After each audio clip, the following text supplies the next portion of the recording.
పిఠాపురం వర్మ అనే పేరు బాగా పాపులరు. ఎందుకంటే తెలుగుదేశం తరపున సుదీర్ఘంగా ఉన్నాడు. ఒకప్పుడు ఇండిపెండెంట్గా పోటీ చేసి కూడా తెలుగుదేశంలోకి చేరడం, అక్కడ మంచి పట్టున్నటువంటి వ్యక్తి.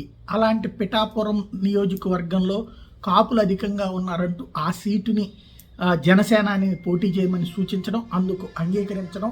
ఆ టైంలో వర్మ అనుచరులు అసంతృప్తి చెందుతుంటే స్వయంగా చంద్రబాబు నాయుడు 4 సార్లు పిలిచి ఆయనకి చెప్పడం, దాంతో పవన్ కళ్యాణ్ గెలిపించే బాధ్యత నాదని ప్రకటిస్తే పవన్ కళ్యాణ్ వెళ్ళి వర్మ ఆశీర్వచనాలు తీసుకోవడం, వర్మ కుటుంబ సభ్యులతో కూర్చోవడం, వర్మ కుటుంబ సభ్యుల ఆశీర్వచనాలు తీసుకోవడం, ఆ తర్వాత వర్మ ఫ్యాన్స్ అందరితో కూడా కూర్చుని మాట్లాడి ఫైనల్గా తనకి అనుకూలంగా మలుచుకున్నారు. గెలిచిన తర్వాతన వర్మకి ఎమ్మెల్సీతో పాటుగా మంత్రి పదవి అన్నటువంటిది నాటి చంద్రబాబు నాయుడు గారు ఇచ్చినటువంటి హామీ.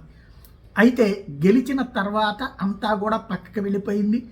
వర్మకి గనక క్యాబినెట్ ర్యాంక్ ఇచ్చినా లేకపోతే ఎమ్మెల్సీ ఇచ్చినా పవన్ కళ్యాణ్తో సమానంగా లేదు, పవన్ కళ్యాణ్ ని అక్కడ పక్కన పెడతారు అన్నటువంటి ఉద్దేశంతో జన సైనికులు అడ్డుకోవడం, జన సైనికులు ఆగ్రహం వ్యక్తం చేయడం, దాంతోపాటుగా పవన్ కళ్యాణ్ ఎక్కడ అసంతృప్తి ఫీల్ అవుతారోనని వర్మకి ఎలాంటి పదవి ఇవ్వకుండా వదిలేస్తున్నటువంటి పరిస్థితి కనబడుతోంది తెలుగుదేశంలో.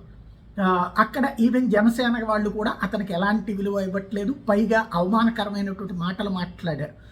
ఇప్పుడు ఇక తెలుగుదేశం పార్టీ, జనసేన, బీజేపీ కూటమి 15 ఏళ్ళు ఉండాలని కోరుకుంటున్నటువంటి పవన్ కళ్యాణ్ కావాలా, వర్మ కావాలంటే పవన్ కళ్యాణే కావాలి తెలుగుదేశానికి. ఈ దశలో ఇక తన రాజకీయ భవిష్యత్తు శూన్యం అవుతుంది అనుకున్నటువంటి దశలో ఏమన్నా రాబోయేటటువంటి రోజుల్లో నియోజకవర్గాల పునర్విభజన ద్వారా ఏదైనా సాధ్యమా అంటే అదేంటో కూడా తెలియనటువంటి పరిస్థితుల్లో ఉంది. పోటీలు ఎక్కువ ఉన్నటువంటి సిచ్యువేషన్.